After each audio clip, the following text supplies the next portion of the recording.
Alright guys, TacticalRab back again today. Hope you're all doing well and enjoying your day so far. Welcome back to Valorant News. Champs is just 3 days away and plenty of storylines to dive into today. We've got PCs being discussed by the pro players in the practice facilities. They've been given by Riot ahead of Champs, but also the scrims themselves going on right now. Gambit apparently playing up against Sentinels. Sentinels getting the better of them, and potentially a disappointing Gambit going into Champions. Very much intrigued to your thoughts in the comment section below. If you enjoyed the video, hitting the like button is the best thing you can do to help this channel reach more people. Please consider subscribing as well if you have not yet already. The growth has been absurd. Firstly, this from Nitro. He's trying to make a squad for the next Open, right? Halo potentially going over there. We don't know what's going on right now with Nitro. Rumor has it, some rumors saying that Nitro is going back to CS. Some rumors saying that Legion Co from the Liquid side are coming over to Valorant. It's kind of crazy. We are certainly going to see what happens, I guess, after Champs at this point. But Nitro also saying, look, Halo, that's a lot of fun as well. Maybe we'll just go ahead and play that one for a little bit. But yeah, Nitro is certainly having a good time right now. But also, this was the big discussion. Also, from Nitro was talking actually about how Halo,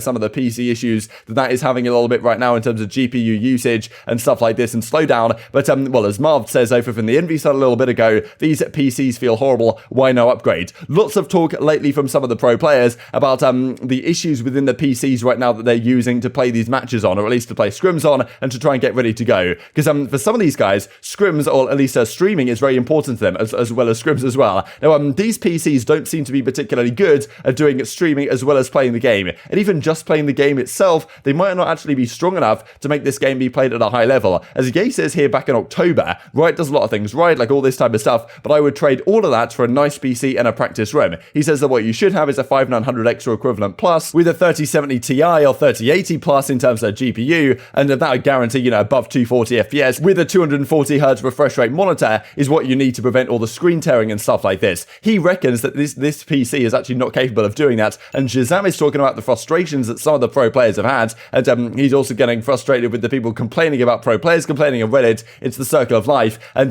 saying that, okay, the PCs just aren't quite good enough. Yes, Riot doesn't necessarily have to have a good PC for them to stream on, but even then, Ye goes on to say that really, it's not actually good enough to play on either. It was just funny reading the Reddit thread. People crying about pro players supposedly crying. Can't stream, have Discord open, Spotify blaring, MHA playing on second monitor while playing Valorant. Computer is from the gulag. Riot Games. Look at this. I'm just reading this thread right now. Yeah, the PC's complexity. Thank you for the prime. Off stream, the PCs are fine, obviously, and then I'm streaming. It's obviously I was complaining because it was laggy while streaming. Obviously, they shouldn't have to provide PCs that are capable of streaming, but that doesn't mean I'm not going to complain about it. Most pro players don't have a stream like mine. Saint Peacefire, thanks for the prime. So, my stream matters a lot more to me than I guess other pros. It's at 9900K, and then I don't know what the GPU is. It's like a 2080 or something. But it's the CPU is why it's like this. And they're not optimized, I don't think. Close. So this is what Ye put on the Reddit last night from the Envy side. It definitely does. In death matches, I average 180, 200. So in DMs, he's getting maybe 200 FPS or so. In probably real matches when lots going on, it might be dropping down to 120, 140 at times, which of course isn't tragic, but it's not great by any means. Especially when there's a 240Hz monitor they're using, like in scrims with high utility, I'll dip well below to almost to 100, right? Which is kind of crazy. More of the issue is the screen tearing that is introduced with the 240Hz monitor and the game running below it. Therefore, in this case, it does directly impact performance. Frustrating at rewatching your POV. The only mistakes is whiffing shots you'd normally hit due to the refresh rate situation. Now, I'm guessing they're going to play in like an arena or whatever for the actual matches here. But there was some talk about exactly how good these PCs are. Like, are they going to play on the same PCs they're using now in their kind of practice, like quarantine type rooms, than they're actually going to be using at the event? I'm not really sure about that. But still, like, benchmarks aren't exactly great right now. And some of the pro players saying, look, yes, this isn't great for me trying to stream. The PC doesn't really have what it takes to play and stream at the same time, but even to play, it might not be quite where it needs to be. But of course, there still have been some scrims going on, as dapr says, for the Sentinel side scrim tomorrow against the GT guys. Like, I thought this was kind of entertaining, but still, there's been plenty going on. Now, some rumors coming out yesterday from behind the scenes, or at least from ShahZaM's stream after some scrims that were concluded, that they were playing up against Gambit and having a pretty good time. Zoms apparently dropped 40 kills in a scrim up against Gambit. So maybe, yeah, he's not suffering too much with these kind of PC difficulties that they might be having at the present time. But, well, certainly a lot of talk really lately about the Gambit guys and what's going on their side of things. Of course, that's such a great team a few months ago. They honestly come into this event as definitely one of the hot favourites. But as of late online, they haven't been looking quite so good as they did before. And definitely some talk about whether they have what it takes coming into Champs to get things done again. Because certainly a relatively young team, do they have the composure, especially at a massive event like Champs, to make things happen? Well, it's somewhat difficult to say. But at the same time, they do play up against apparently Sentinels in Scrims the last couple of days. A couple of clips I'll share for you guys here from ShahZaM's stream, where he's kind of talking about the fact that they actually played up against a team that had won something that he says. So he's kind of cryptic, but I think there was even some clip that came out a little bit later where he basically said, yeah, it was Gambit that they were playing against, that Zoms apparently dropped 40 kills on. Lots of talk from the Sentinels guys as well, the fact that, yeah, their scrims have been looking good. They're really confident here going into the championship, and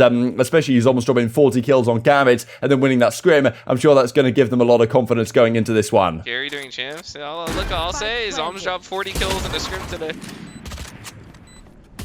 Versus who? I won't say it. Don't say it. What? Does it matter? Yeah, don't say that stuff. It matters if you say the team it's against? Yeah, I feel like it's kind of weird. It's a scrim, man. It's a scrim. We gotta pick. This guy wants to flex so bad. That's like the highest kills I ever had in any game. Well, what you say? You know, they're a good team. Wait, we got you. Chase Road, thanks to the prime.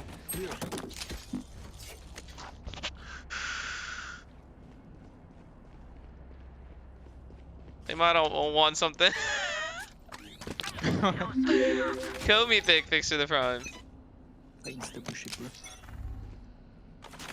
Speaking of Gambit as well, this came out on vct.gg yesterday from the coach of the Gambit squad. I'm not very happy with the preparation. This, of course, well, as you can see, that it's not particularly good for you guys on screen, but I'll link it down below. This is probably the more interesting paragraph that I saw in this entire thing. We prepared for Champions just as usual, gathering at a bootcamp for 2 weeks, and will now continue to practice here in Berlin ahead of Champs. The training process for Champs has changed slightly because of various unforeseen circumstances we had to deal with. To be honest, I'm not very happy with our preparation. If you look at things realistically, after Berlin, our performance fell off. It seems like we lost motivation, but the bootcamp gave us a new boost. We analysed a lot and trained more than ever before. If I was asked to rate our form before the bootcamp, our maximum results would have been top 8, but I think we can manage to make it up to top 4, and I hope we'll be able to get even better shape once we're in Berlin here for Champs. So it's kind of interesting, right? This seems to be pretty straight up, to be honest, from the coach here of the Gambit side, saying that, like, look, their preparation hasn't been particularly good. Like, the last couple of months haven't been great for Gambit at all since their victory, of course, in Berlin, and now they're trying to get back into form here for Champs, but I'm still, like, not particularly confident. I don't know, like, whether he's just not giving stuff away here, right? Because obviously, you know, maybe you want to lull your opponent into a false sense of security by saying, yeah, we haven't been looking particularly good, then we get destroyed in scrims by Sentinels, Zoms drops 40 kills, and then you come out to Champions and absolutely dominate people. But, I mean, we'll see how it goes on that front, but still, maybe he's being, like, super straight up and honest here, saying that, like, yeah, actually, it hasn't been looking particularly good for us, to be honest, and maybe Gambit aren't in actually the greatest form, and maybe, therefore, Sentinels maybe should be the favourites for this event. I suppose we'll see. There's a lot of great teams here, of course. And well, these are the groups if you guys missed it. So, speaking of Gambit, of course, they should have a relatively easy start in this group of Team Secret, Vikings, and Crazy Raccoon. Sentinels are down here in Group B, Sentinels, Furia, Crew Esports versus Team Liquid on the other side. So, well, these are the groups if you guys missed it. Kicking off here on just Wednesday. Well, as the days kick down, it's getting more and more exciting. What's going to happen here? Time will only tell. Very much intrigued to get your thoughts on all this stuff in the comment section below. Hope you guys enjoyed the video. If you did enjoy it, hitting the like button tells the YouTube gods this is a good video, and I was like, you should see it as well, and help grow the competitive Valorant community. Thank you much as always, take care, and I will see you next time.